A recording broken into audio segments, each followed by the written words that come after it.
एका 60 वर्षीय पुरुषाला सोशल मीडियावर एक रिक्वेस्ट येते, म्हणजे फ्रेंड रिक्वेस्ट येते आणि ती फ्रेंड रिक्वेस्ट तो पाहतो, ती प्रोफाईल चेक करतो की फ्रेंड रिक्वेस्ट नेमकी कोणी पाठवली आहे, अबाउटमध्ये जाऊन सगळं काही चेक करतो। तर ती रिक्वेस्ट असते एका 22 वर्षीय तरुणीची आणि हा जो व्यक्ती असतो 60 वर्षीय, याचं वय असतं 60 वर्ष आणि तो एक उच्च पदावरचा अधिकारी असतो। अधिकारी असूनही ते एका 22 वर्षीय तरुणीची फेसबुक प्रोफाईल चेक करतो, तिचे काही फोटोज पाहतो आणि त्या फोटोजमधून त्याला सुख मिळतं। आता ते तिचे फोटो एकसारखे बघत राहतो, तिनं पोस्ट केलेले अनेक फोटो हे तपासत जातो आणि ते फोटोज पाहत राहतो। मग एक दिवस मेसेंजरवर तो तिला मेसेज करतो, हाय हॅलो बोलणं सुरू होतं। समोरून ती तरुणीसुद्धा बोलते, काय चाललं काय नाही अशा त्यांच्या गप्पा चालू होतात आणि मग जे पहिले सोशल मीडियावर मेसेज चालू व्हायचे, नंतर ते व्हॉट्सअपवर येतात आणि व्हॉट्सअपवर आल्यानंतर हे एकमेकाला व्हिडिओ कॉलसुद्धा करू लागतात। एक 60 वर्षाचा पुरुष आहे, एका उच्च पदावर आहे आणि तो एका 22 वर्षीय तरुणीसोबत व्हिडिओ कॉल करतोय व्हॉट्सअपवर आणि त्या 22 वर्षीय तरुणीकडे मागणी करतो की तू घातलेले कपडे अजून थोडं कमी कर, अजून थोडे शॉर्ट कपडे घालून तू जर व्हिडिओ कॉल केला तर अजूनही छान वाटशील, अजूनही छान दिसतील। आता एवढा वयस्कर व्यक्ती आहे, त्या व्यक्तीचं ती 22 वर्षीय तरुणी सगळं ऐकते आणि अगदी तो जसा म्हणतोय तसाच करतोय। म्हणजे 60 वर्षाच्या पुरुषाला 22 वर्षाच्या तरुणीसोबत प्रेम झालं होतं आणि त्या 22 वर्षीय तरुणीचा सुद्धा त्या व्यक्तीच्या वयाला किंवा त्या व्यक्तीला विरोध नव्हता। मात्र पुढं धक्कादायक गोष्ट घडणार होती। काय आहे नेमकं संपूर्ण प्रकरण, कुठं घडली आहे घटना, हे आपण सविस्तर जाणून घेणार आहोत। मात्र अजूनही जर तुम्ही आमचं चॅनल सबस्क्राईब केलं नसेल तर लगेच सबस्क्राईब करून घ्या आणि बाजूला असणाऱ्या बेल नोटिफिकेशनला सुद्धा ऑन करायला विसरू नका। ही घटना आहे महाराष्ट्रातील पुण्यामधील। आता पुण्यामधील हे प्रकरण आहे आणि हे प्रकरण मोठ्या प्रमाणात गाजलं होतं महाराष्ट्रभर आणि देशभर सुद्धा हे प्रकरण गाजलं होतं। हे प्रकरण कदाचित तुम्हाला माहीतही असेल। ही घटना घडली होती जून 2022 मध्ये। जून 2022 मध्ये ही घटना घडली होती पुण्यामध्ये। पुण्यामधील DRDO मध्ये सायंटिस्ट असणारा हा 60 वर्षीय व्यक्ती, त्याचं नाव होतं प्रदीप कुरुळकर।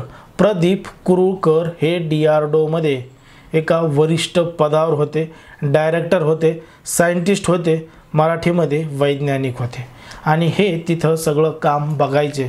एकंदरीत भारतामध्ये जे काही मोठ्या प्रमाणात तयार केलं जातं, यंत्र सामग्री, मिसाईल, रोबोट्स, म्हणजे संरक्षण खात्यातले जेवढे काही इलेक्ट्रॉनिक वस्तू आहेत ज्या संरक्षणासाठी वापरल्या जातात, त्या पदावर हे काम करायचे।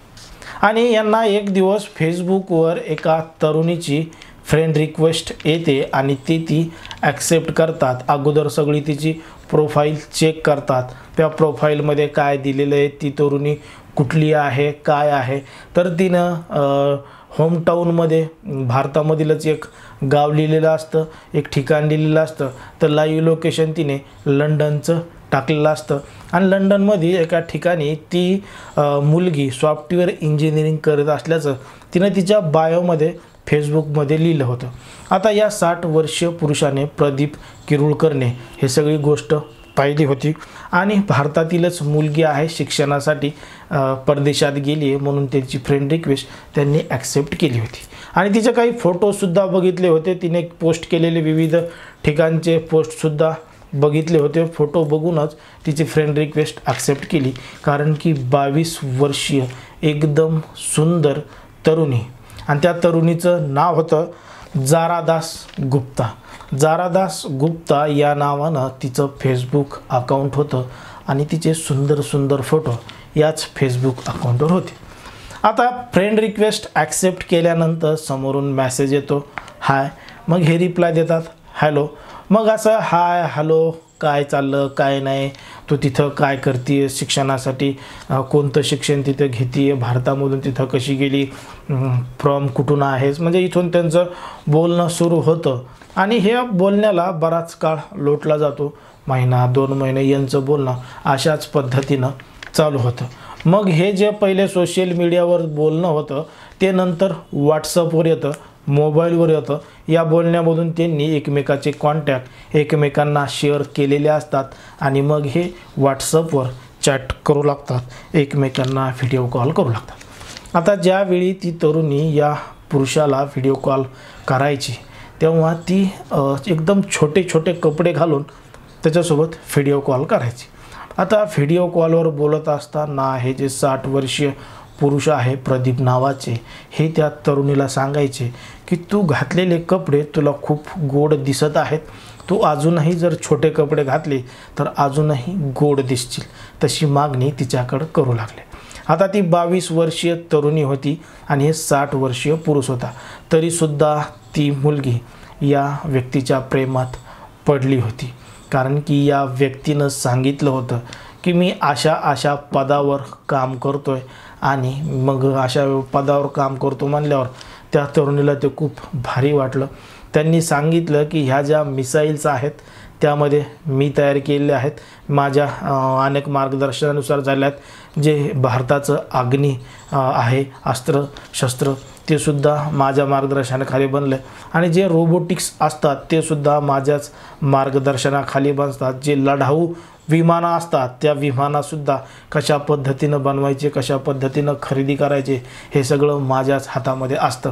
अशा पद्धतीचं सगळं काही या पुरुषाने त्या तरुणीला सांगितलं होतं आणि म्हणून ती तरुणी यांच्याकडं मोठ्या प्रमाणात आकर्षित झाली होती. तिला वाटू लागलं की एवढा मोठा माणूस, एवढा उच्च लेवलचा अधिकारी आपल्याला बोलतोय. म्हणून ही तरुणीसुद्धा तो जशा प्रकारे सांगायचा तशाच प्रकारे शरीरावरचे कपडे कमी कमी करायची. आता यांची चॅटिंग मोठ्या प्रमाणात चालायची, अश्लील व्हिडिओ एकमेकांना दाखवायचे, नको ते कृत्य मोबाईलच्या माध्यमातून करायचे आणि हा प्रकार 5-6 महिने चालू होता. 5-6 महिने चालू असताना डिसेंबर 2022मध्ये कुठंतरी यांच्या चॅटिंगमध्ये खंड पडू लागला. कारण की हा जो प्रदीप कुरुळकर नावाचा अधिकारी होता याच्याला एक गोष्ट खटकू लागली की ही तरुणी नेहमी एकाच ठिकाणी बसून आपल्याला चॅट का करते, हिला घरामधून बाहेर जायची परवानगी नाही का, कधीही ना आपला आउटडोर जाऊन व्हिडिओ कॉल केला नाही, ही कधी पण घरातूनच बसून एका ठिकाणावर बसून आपल्याला कॉल करते आणि विदेशात असल्याचं सांगते. मग हळूहळू कुठंतरी यांची चॅटिंग बंद होऊ लागली, खंड पडू लागला आणि अंतर पडत पडत फेब्रुवारी 2023मध्ये यांचं सगळं बोलणंच बंद झालं. म्हणजे यांचं सगळं काही डिस्कनेक्ट झालं. आता हे सगळं डिस्कनेक्ट झालेलं असताना 3 मे 2023ला हे जे DRDOचे अधिकारी आहेत प्रदीप कुरुळकर यांना पोलीस अटक करतात आणि कायदेशीर कारवाई त्यांच्यावर करतात. मग एक गोष्ट समोर येते की ही जी संपूर्ण घटना घडली आहे ती कशामुळं घडली आहे, त्यांना अटक नेमकं पोलिसांनी का केली आहे. तर एक सत्य समोर होतं की हे जे प्रदीप कुरुळकर होते हे जी माहिती त्या तरुणीला देत होते ती तरुणी विदेशातली नसून ती तरुणी पाकिस्तानातली होती आणि ती 22 वर्षीय तरुणी या गुप्त अधिकाऱ्याला मुद्दामून फ्रेंड रिक्वेस्ट पाठवली होती आणि आपल्या प्रेमाच्या जाळ्यात त्याला ओढलं होतं.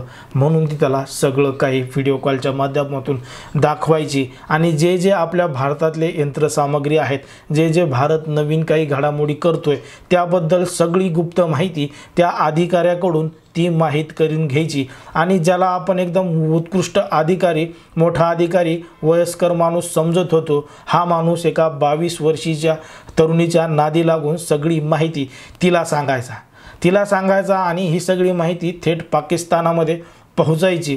मग अशी माहिती लीक झाल्यानंतर त्यामुळं कुठंतरी हे आपल्या देशासाठी धोक्याचं होतं आणि हे जेव्हा आपल्या गुप्तचर यंत्रणेला समजलं की भारतामधून अशी व्यक्ती ही माहिती लीक करते आणि जेव्हा इंटरनॅशनल कॉल होत असतात तेही पाकिस्तानामधून हिंदुस्थानामध्ये होत असतात, त्याचीसुद्धा दखल घेतली जात असते आणि म्हणूनच कुठंतरी या प्रदीप कुरुळकरला वेळीच अटक करण्यात आली आणि त्यांच्यावर आता कायदेशीर कारवाई सुरू आहे.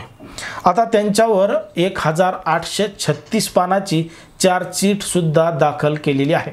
आता या चार्जशीटमध्ये सुरुवातीपासून ते शेवटपर्यंत यांनी तिला काय काय माहिती सांगितली आणि तिच्यासोबत नेमकं काय काय केलं आहे, कशा पद्धतीचे चॅटिंग केली आहे, काय फोटो पाठवले, तिचे काय फोटो घेतलेत, ही सगळी माहिती त्या चार्जशीटमध्ये आहे। आणि आता जुलैमध्ये त्याच्यावर पहिली सुनावणी कोर्टामध्ये झालेली आहे आणि त्यांच्यावर कारवाई अजूनही सुरू आहे। एकंदरीत जर आपण पाहिलं तर ही घटना खरंच खूप मोठी देशासाठी धक्कादायक आहे। एक 60 वर्षाचा पुरुष म्हातारा माणूस, त्याची नजर एका 22 वर्षीय मुलीवर अशा पद्धतीनं पडते आणि तो तिच्याकडे मागणीही कशा पद्धतीची करतो। बरं, हा जो पुरुष आहे तो एक वरिष्ठ अधिकारी आहे, देशाच्या संरक्षणाची जबाबदारी त्या व्यक्तीवर आहे आणि त्यांनी अशा प्रकारचं कृत्य केलं आहे। म्हणून मोठ्या प्रमाणात त्याची आणि त्या खात्याची सुद्धा त्या माणसाने स्वतःच्या हाताने बदनामी करून सुद्धा घेतलेली आपल्याला या ठिकाणी पाहायला मिळते। मात्र अजूनही असेही काही पुरुष आहेत की जे अशा पद्धतीनं त्यांचं वागणूक असती, त्यांची नजर असती, त्यांचं वय जरी झालं तरी त्यांचं समाधान मात्र होत नाही। अजूनही समाजामध्ये असे काही प्रकारचे लोक असतात। एकंदरीत या संपूर्ण प्रकरणावर, या घटनेवर तुम्हाला काय वाटतं हे अगदी स्पष्टपणे आम्हाला कमेंटमध्ये सांगा आणि अशाच पद्धतीचे नवनवीन व्हिडिओ पाहण्यासाठी आमच्या चॅनलला लगेच सबस्क्राईब करून घ्या। धन्यवाद।